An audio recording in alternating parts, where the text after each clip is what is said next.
야 꺼.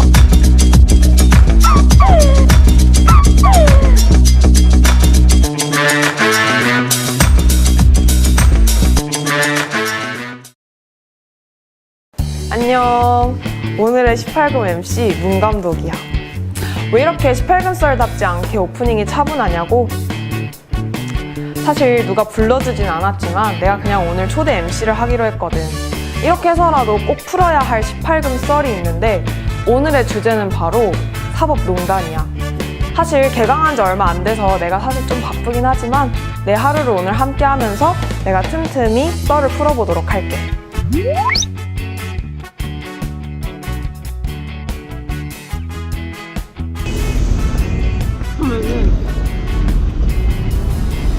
안녕하세요. 네? 찍고 있어? 저는 지금 서울대 입구역에서 기다리고 있는데요.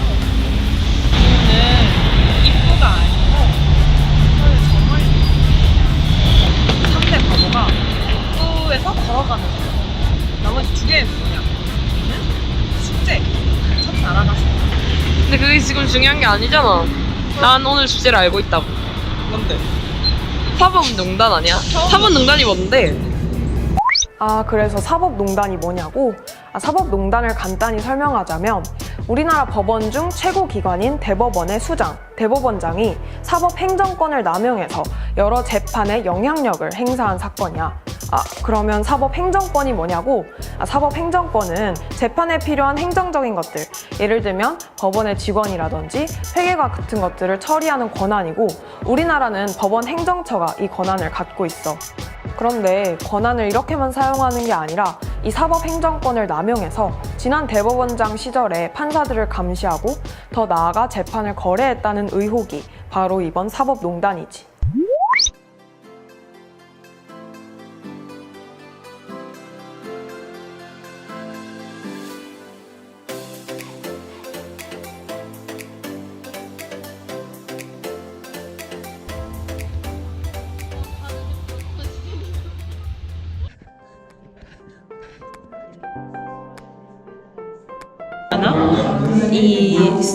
Siempre como arroz con comida coreana porque mi mamá cree que es muy importante comer algo sano.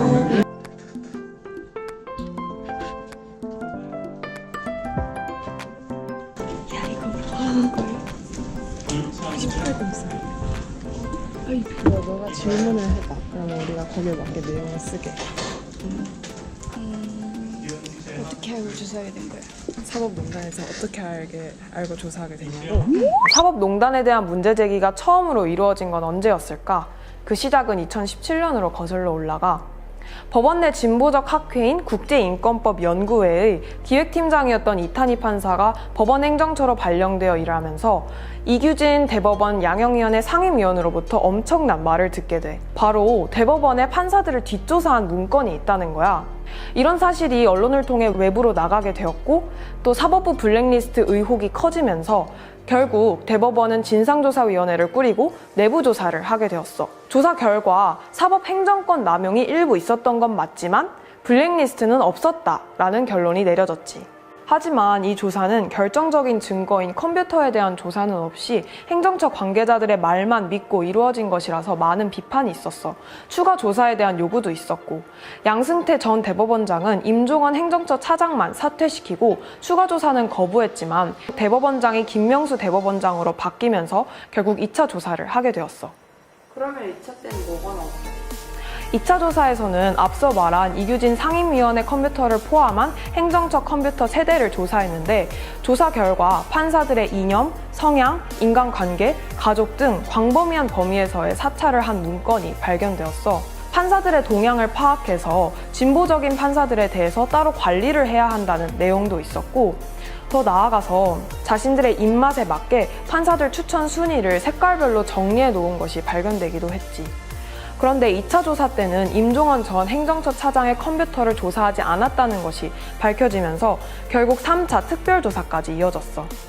3차 조사도 완벽한 조사는 아니었지만 100번 양보해서 블랙리스트가 없었다 하더라도 판사들을 사찰했다는 것만으로도 재판과 법관의 독립을 침해했다는 점에서 비판받아 마땅하다고 생각해. 그런데 문제는 여기서 그치지 않았다는 거야. 원래는 블랙리스트 의혹에 대한 조사로 사건이 시작했지만 알고 보니 더 큰 문제가 기다리고 있었어. 2차와 3차 조사 당시 블랙리스트 외에 다른 문건도 공개되었는데 행정부와 재판을 거래했다는 내용을 담고 있어서 굉장히 큰 문제가 되고 있어. 하이. 아 지금 뭐 하는 거야? 뭐라고? 유튜브에 나오는데 그게 지금 이번에 맞아. 근데 지금 펄펄을 왜 하는 거야? 맞아. 재판 거래 왜 한 건지 설명해 줘. 그렇다면 사법부는 왜 재판 거래를 했던 걸까? 그 이유를 이해하기 위해서는 상고심이 무엇인지 그리고 상고법원이 무엇인지 알 필요가 있어. 사법부, 특히 대법원의 개혁 과제로 항상 꼽히는 것이 상고심을 개혁하는 거야. 상고심은 국민이 받을 수 있는 3심 중 세 번째 재판, 그러니까 마지막 재판을 말하는 건데 우리나라는 대법원이 모든 상고심을 담당하고 있어. 그런데 상고심이 너무 많다 보니 1년에 대법관 한 사람당 3,000건 이상의 사건을 담당할 정도로 많은 부담을 지고 있는 게 현실이야. 이에 대한 해결 방안 중 하나가 바로 상고법원인 건데 상고심을 담당하는 상고법원을 두고 상고심 중에서 정치, 사회적으로 중요한 사안은 대법원이 맡는 방식으로 작동하는 걸 말하는 거야. 상고법원은 완벽한 방안이 될 수 없고 많은 비판을 받고 있음에도 불구하고 양승태 대법원장은 어떤 이유에서인지 이 상고법원을 자신의 임기 내에 꼭 해결해야 할 수건 사업이라고 생각했던 것 같아. 그런데 행정부는 상고법원에 대해 부정적이어서 실제로 상고법원을 만들기는 굉장히 힘들었을 거야. 그래서 양승태 전 대법원장은 상고법원 설립을 놓고 청와대와 재판을 거래했던 것이고 자신들의 권력을 악용해서 말이야. 통합진보당 의원이었던 이석기 판결, 전교조 시국선언, KTX 여승무원 판결, 그리고 통상임금 판결, 원세훈 전 국정원장 무죄 취지 파기환송 등 청와대 관심 사건에 대해 행정부의 입맛에 맞게 판결을 내림으로써 행정부와 거래하려고 했던 거야. 이렇게 사법부 내부에 일관되고 편향된 판결을 내리기 위해 지금까지 판사들을 사찰하고 관련 문건들을 만들었던 것이기도 하고 실제로 박근혜 정부 시절 김기춘과 우병우와도 꽤 관련이 있었던 것으로 드러났어. 하지만 상고법원은 끝내 만들어지지 않았어. 결국 양승태 대법원장은 행정부의 눈치를 보면서 행정부의 입맛에 맞는 판결만 내렸을 뿐 자기가 원하는 것은 얻지 못했던 거야. 그로 인해 죄 없는 약자들만 대법원의 판결로 피해를 본 거고.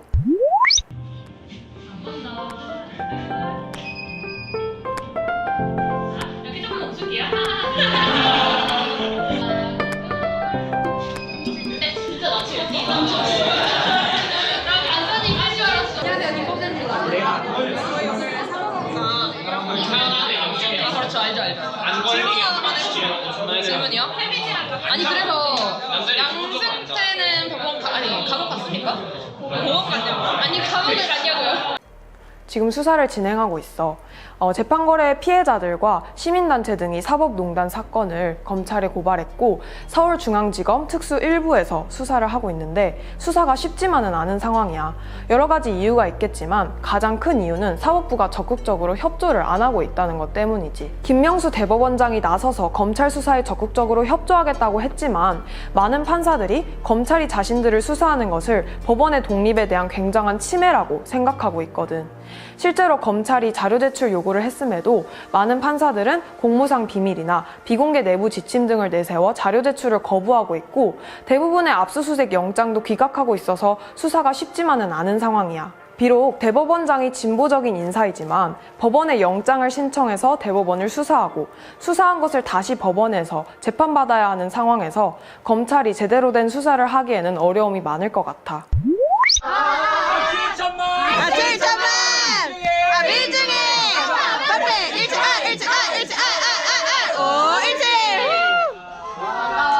근데 잠깐만, 이 사건이 왜 중요한 거야? 그리고 앞으로 어디에 관심을 가져야 되는 거야? 아, 그것도 중요한데 그거는 다음 시간에 나보다 더 잘해주는 친구가 알려줘요. 그러니까 다음 시간도 구독과 좋아요 많이 부탁드립니다. 댓글도 많이 달아주세요. 안녕.